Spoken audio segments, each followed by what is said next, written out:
I'd like to kick things off by thanking Hobo Joe for that footage of Scotty Wainwright and his lovely, lovely, lovely girlfriend. Isn't he a bin shagger or what? I'm King Ross, your my law subjects, and it's that time of the bastard week once again where I take a look at all the WTF moments from WCPW loaded. Knows what episode we're on now. We're balls deep new, aren't we, lads? Balls deep. And we start off with a mark with a sign that says Ross is a fake king. Well, pal, you little fucking shithouse, I'm no more fake than your fucking ID or your pubes, am I? You little bed-wetting child. Fuck off, you fucking dirty bedwetter. And as for your pal next to you, he doesn't even see a real barber because no self-respecting barber will let a fellow human being leave his shop with a blue shithouse like that on top of his fucking head. What the is that? You look like one of those funny little child things from the 1990s, you whatever. I mean, I can take getting abuse from any self-respecting mark who I can take their opinions on board. But when you look like one of those fucking bronies or a fairy or whatever the they're called, I just don't fucking know. Just off. Go back into your bedroom, will you fucking pillow. Who would Adam and Eve and Jack the Jobber shirt? They've actually fucking sold one. And of course, as all of us on the inside here at What Culture know, that little mark there is Jack's little brother. He gave him one for free and plonked him right in view of the hard cam just to make him feel a bit more popular because he knows just as well as you and I that every f***er hates him. Last night. Here we have our new local wanker who kept saying last night, even though we all know that this episode of Loaded was aired a full week and a bit after True Destiny took place. Somebody forgot that we were taping this episode and not putting it out live because, as we all know, we always put Loaded out live, don't we, Joe? No, we fucking don't, do we, Joe? What was going through your mind? Well, let me fucking tell you, it's probably the fact that I've got a ton more followers on Twitter than he is, and despite the fact he says it doesn't bother him, it clearly fucking does. That's why he's gone a bit insane in the fucking membrane, pals.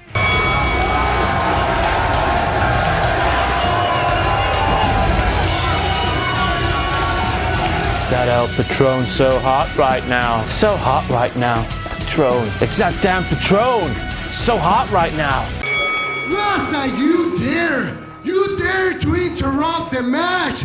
An amazing match between the legend, Kurt Angle, and Alberto El Patron. Right then. Ha ha. Ha ha. Alberto El Patron, he also kept saying last night.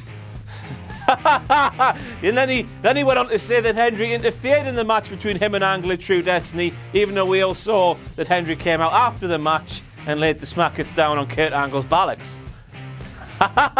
Let's just show the that's Bertie Patron, my good pal Bertie Patron, who does that when he's in a good fucking mood. Imagine what he does when he sees this and he puts him in a bad fucking mood.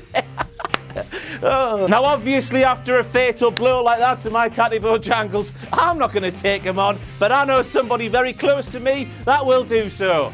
Arriba, pal! Bring it fucking on, pal!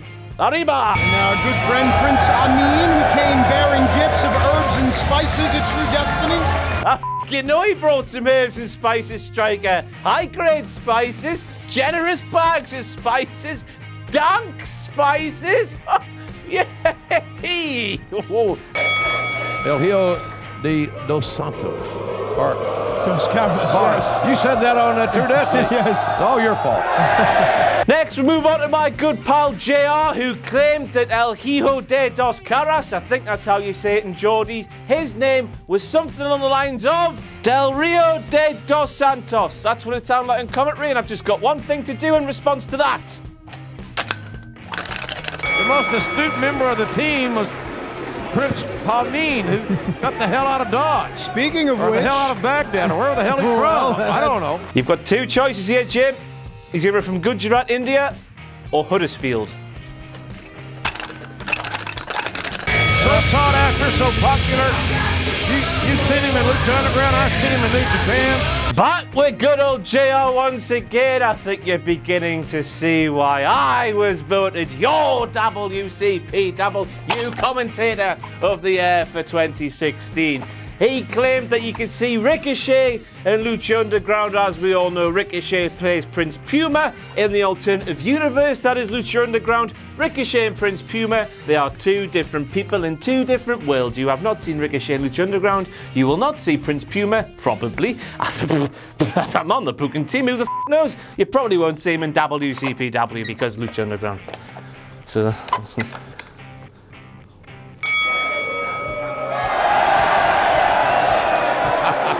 Talking about Ricochet, as you've just seen there, we have a case of gimmick infringement. He's doing that out dab. Yeah. Whoa, yeah, wait, oh, yeah. Ow! He's doing that dab thing. That, of course, is gimmick infringement here in WCPW from one of my finest bits of commentary from back in today when I christened Alex Gracie good old Dabba the Hutt, because he does all of that shit all the time, like the kids. Down with the kids. I mean it this time, man. Yeah. And good for Travis.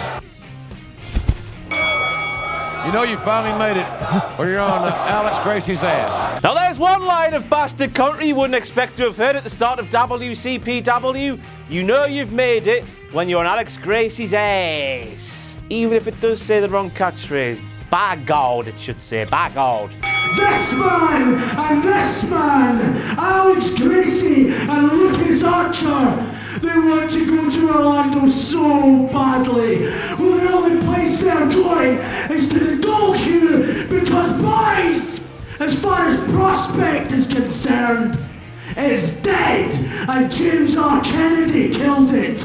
You are fired! Wow. Now I have a ton of respect for James R. Kennedy, and he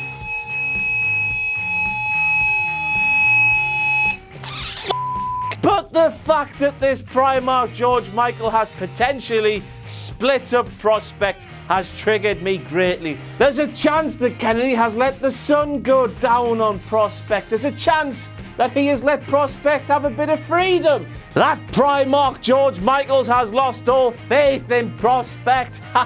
You're gonna keep going. Some might say that firing was a bit of a careless whisper, as he didn't really mean it. Kennedy acting like Jesus to the children being Prospect. I know the title's actually child, but I have to make it make sense in terms of this sentence. He fired Prospect because he wanted Drake's sex. Yes, the George Michael songs will continue. Some might say that Kennedy thought he was getting flawless by getting rid of Prospect. Flawless.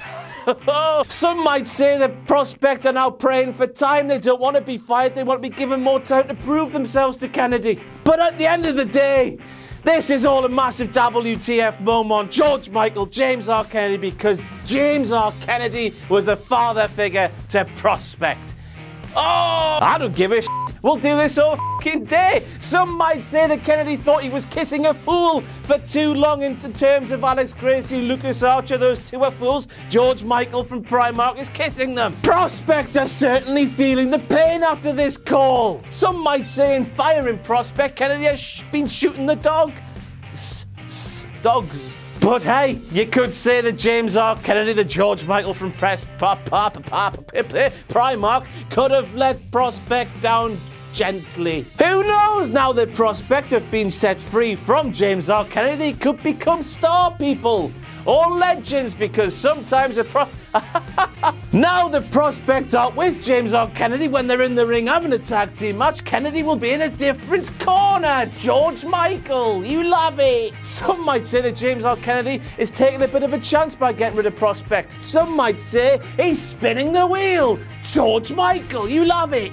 Some might say it's been a hard day for Prospect being fired by James R. Kennedy. Prospect now might be looking for somebody to love them now that their father figure has gone. 2 titles in 1, you love it. Fight one more. There's a George Michael song called One More Try, apparently. Prospect might have one more try to win James R. Kennedy back over. But when all's said and done, that theme better not die, or I will kick the shit out of somebody. Or I'll get my pal to kick the shit out of Alberto El Patron. Isn't that right, pal? Aye. The team of Scotty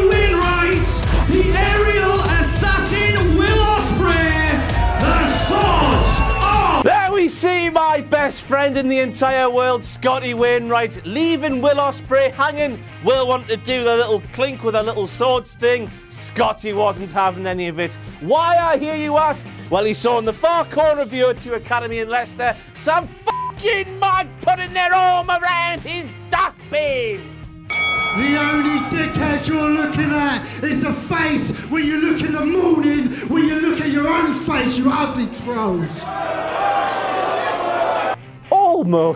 Almost. When you look in your own mirror, and mirror is the word you were looking for, not morning. Scotty, as we can all see, he was rustled by the fellow in the back corner, putting his arm around his fucking dustbin. All he was thinking about was going for a Nando's after the show with the dustbin, and then putting his Nando's wrapper inside the bin before fucking doing some dirty things behind closed doors that I'm not willing to disclose. Like making fucking bin babies! Where are you bin? No, my old man is not a dustman.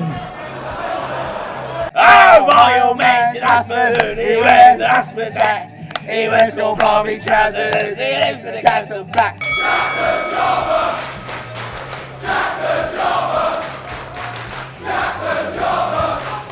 Now, a couple of weeks ago here on WTF Moments, you would have seen me recalling my experience with shrooms.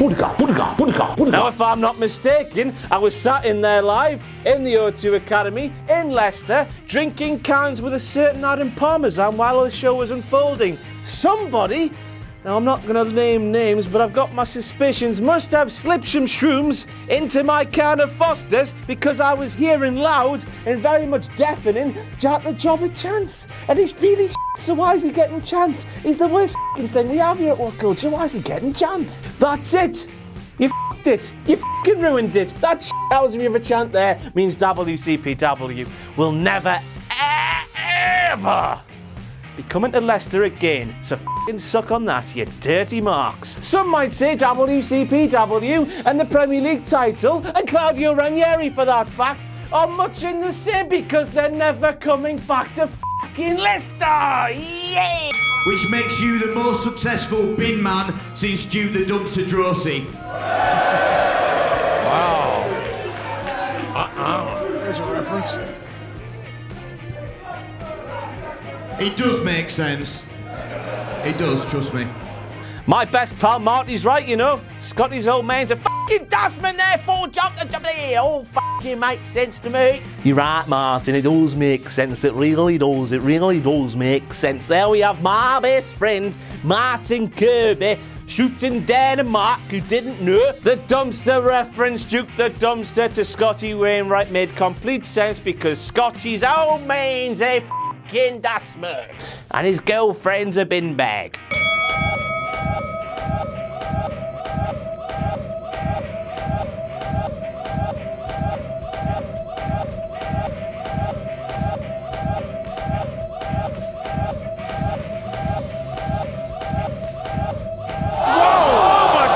Hey, bugger my bum and had a blocking climax like that to JBL fell flat on his arse.